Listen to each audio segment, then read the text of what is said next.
Hey everybody, what's going on? I'm just gonna make a quick video for you. So this is a do not buy the Pixel 6 or Pixel 6 Pro. I did not listen, and I used it actually for a while, and it worked great. And then I started really getting into pretty much everything that has to do with this phone, and coming from Apple, which I don't really like Apple, but I'll give it to them. After I jailbroke it, it's not that bad. Connectivity was great. I do have to say that pretty much everything that they're saying about the Pixel 6 Pro and its issues is true. I find almost all of them like comical to the fact that I can't believe Google can't fix such simple issues, and I don't understand why they haven't done it. And to be completely honest here, I literally am supposed to be doing other things, and I'm so frustrated at this that I hope that someone watching this video can take what I'm kind of getting at and not make the same mistake that I did. So I had the Pixel 6 Pro 256GB black version. It's unlocked. And the reason why I got the Pixel 6 Pro to begin with was because I couldn't get the Pixel 6. The curved display is a little weird, personally. And I think the Pixel 6 Pro. The Pixel 6, okay. But so, first off, cell reception is absolute garbage compared to other phones. I don't know why.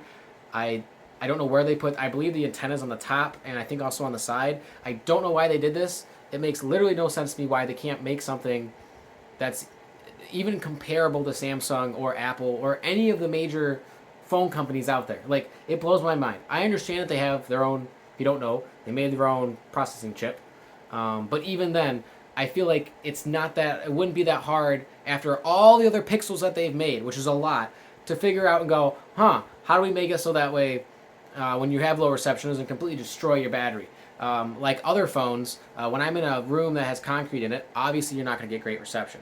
But literally all my other phones, so that'd be Apple, Samsung, at the time LG, Huawei, OnePlus, and one other one that my friend got, some weird Android one, they all got better reception. And they all lasted longer, which is insane to me because this is supposed to have a really big battery life.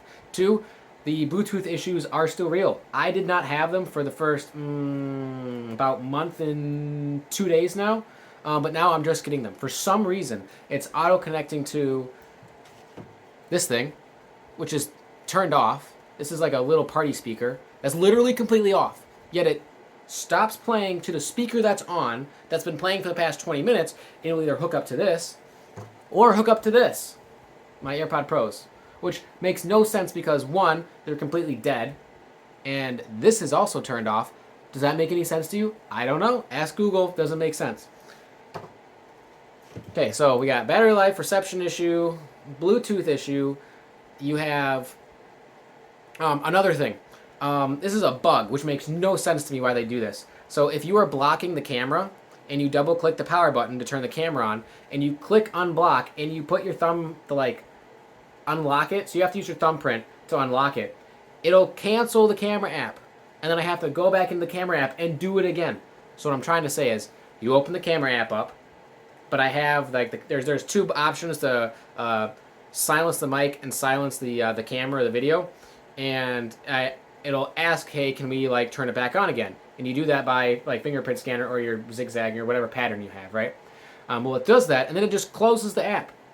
Does that make any, like, you're trying to take a photo, why would it close the app after you're enabling the camera? I don't understand that. That doesn't make any sense to me at all. Also, the camera starts lagging when you double click. Sometimes it doesn't even turn on.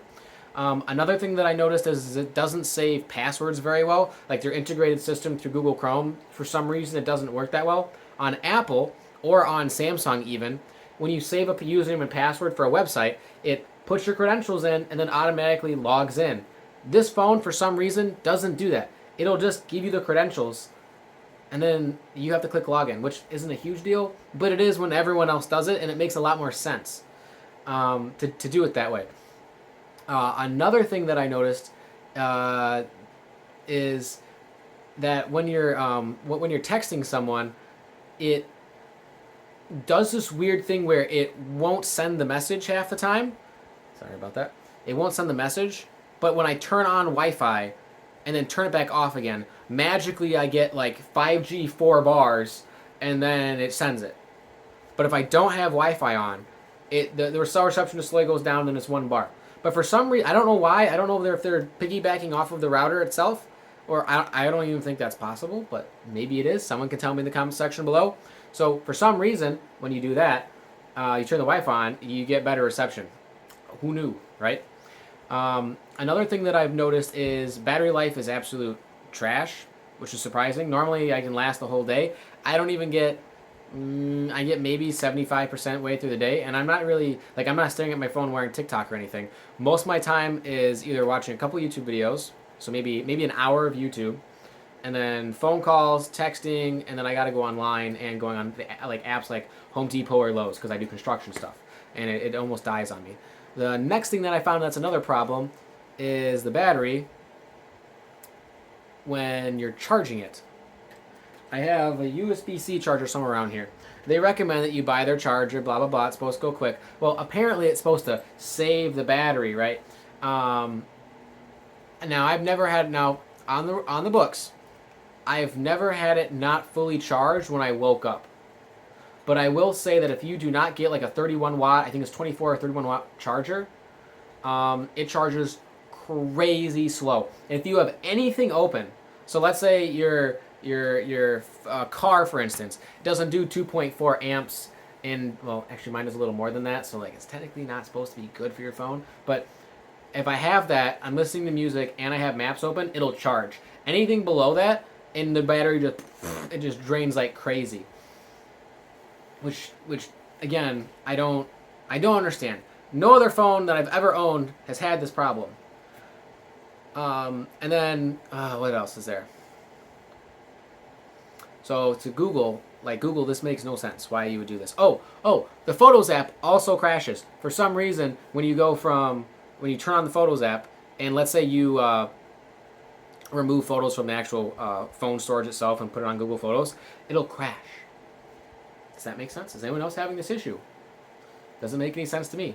So if anything, the longer I'm using this phone, and that's for now, I'm getting too long, I'm 7 minutes into the video, I don't want to go any farther than this, but Google, please fix this.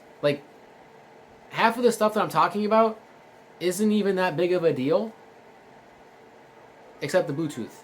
The Bluetooth one is the most important to me, and Bluetooth and reception, because I do a lot of construction, so I'm in buildings all the time. So those two things are the biggest thing for me. I don't understand why why. How hard is it? I would love to know. If you could actually show me the code and why it's hard to fix this stuff, please let me know. I'd love to see it, because if it's that hard or if it's that easy, let's see if I can fix it. And I don't even know how to do code. But I'm just putting this out there because it's frustrating that a huge conglomerate corporation that comes out with a phone can't get these simple things right. And to be completely honest, there's more things, little things when I'm using the phone that just don't make any sense. You're sitting there and you're like, who used the phone? Who tried to go through the user experience and went, oh, that's a good idea, I mean, do that. It doesn't make sense to me. Why Samsung, Apple, I don't think LG's a thing anymore, but all these other companies aren't having these issues, and you guys are. And it's frustrating. In fact, it's almost like blasphemy coming out of my mouth saying this, because it's not even, I struggle to believe that Google, who makes all of these products that work so well, can't make something easy and fixable like this phone. And I understand you guys are making updates, but your Bluetooth problems should have been fixed the second month that you guys ran the update. And I had to physically download the update because this phone, out of the box, brand new, would not update. It said there was a problem. Didn't matter if I factory reset it. I tried literally everything that Google said on the forum, everything that the person at Google who emailed me back tried to tell me to do, didn't work. I had to do it on my own. I had to unlock the phone, figure out how to do that, root it, and then, well, the rooting part I didn't have to do, but you have to unlock the bootloader, and then you have to, USB debugging, all that developer options, stuff like that. And there was one other really weird thing where I had to get ADB platform tools, I think it was, and then have that, and only then did it update. And the crazy part is one of their updates was one of the biggest issues and crashes for the phone. So I waited a while before I bought this, and honestly, I don't even know if I can return it to Best Buy, but I wish I could. I'd rather just go to Samsung, to be completely honest, because there's so many things that frustrate me on this phone. It's mind-boggling to me. I just don't understand it. I'm rambling at this point, so if you watch the first 5 minutes, great. If you're here, awesome. But honestly, Google, what are you doing? I know you made your first tensor chip, and I understand that when you're doing the CPU and you have to run with the code, and you have, so when you start your own tensor chip, you're going to have to figure out the voltage, CPU rate, the speed, max that with the battery, make sure that the volts between both and the RAM and the GPU or whatever are all coming together really, really well. And this is your first chip. I got it. However, you should have been able to, for how much data that you're harvesting from people, and every single phone you've had prior, it doesn't make sense to me that you couldn't use any of that data to make this phone better. It just doesn't make any sense. So maybe you're going to watch this, Google. I highly doubt you will, but if you do, take some of this stuff and actually fix it, please. Because I wanted this to be my daily driver phone, but it's garbage. I'd rather go back to my iPhone XR, which is slower, worse quality camera, worse quality battery life, because the battery life I think is at like 76% now, than this phone. But I'd rather go back to that phone. And the fact that I'm saying that, and that phone is like 5-6 years old, is sad. It's sad that, because here's the thing, is you guys used to be the top of the top, and now Apple with a $1,300 phone is beating you. And so is Samsung, and that one's also $1,200. And that's not even their S21 Ultra Pro whatever thing that they came out with.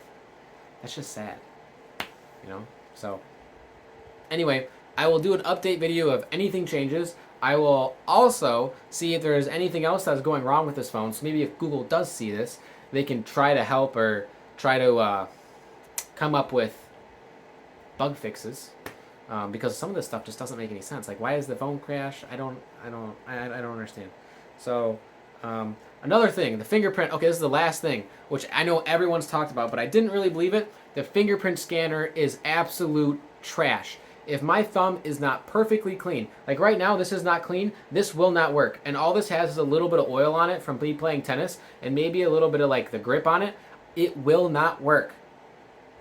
I have to physically clean this thumb and dry it and get all the oils out of it for it to work on the phone. Does that even make any sense? Why didn't you leave it on the back? Also, something that I think most other people don't talk about with this phone when you do the fingerprint reader is it's a huge white light being shot out at you. Guess what happens if it's 1 in the morning and you have to turn your phone on and you use your thumb? Oh, I don't know, maybe I miss my thumb when I try to hook it up to the phone and I get blasted with crazy, crazy bright white light. Did it ever occur to you to maybe change that? Or is it because of the sensor that you used, which in my opinion is really subpar for the amount of money that I'm spending on this phone compared to like every other competitor, to make it work? Why didn't you use ultrasonic like Samsung? Why didn't you just put one on the back? That would have made so much more sense. You even could have put it right underneath the camera. Why'd you have to put it on the screen? I don't understand. So I am voicing my frustration by the fact that I bought the phone, I can't return the phone now, and I spent too much money on the phone for something that didn't work. Now, I am at fault because I did my research, but I didn't do enough of it. And the weird part is I didn't have most of these problems for the first month that I was using this phone. I know I said I've only had it for a month and like 2 days, but for 3 weeks straight, I thought this phone was amazing. And then for some reason it started acting up and doing all this weird shit. I just don't get it. So anyway, hope you all enjoyed this video. Again, like I said, I will post any other weird, quirky things about this phone that literally make absolutely no sense to someone that uses a phone daily. I don't even, like, did Google not test this phone at all when they did it? There's a lot, they're like, don't get me wrong, there's a plenty of things that I love about this phone. But all these negatives that are like, it's like, that's what you mainly use the phone for? are making all the positives just they just go away. I can't focus on the positives because I can't even open my phone. I literally can't even open the phone. That's like the main thing that you guys should have worked on, and you messed it up. I don't get it. I don't get it. Everyone uses Bluetooth. That's also jacked. I don't get it. Everyone uses cell phone reception. Why'd you mess that up? I don't get it. Why is the battery garbage? I don't get it. Why is the phone charge super slow unless you're using a very, very, very specific wall charger that doesn't work? Unless you have to specifically use that or anything else. It's not even like quality of life stuff. It's literally, it's not little things. It's like the main use of the phone, and you messed it up. Why?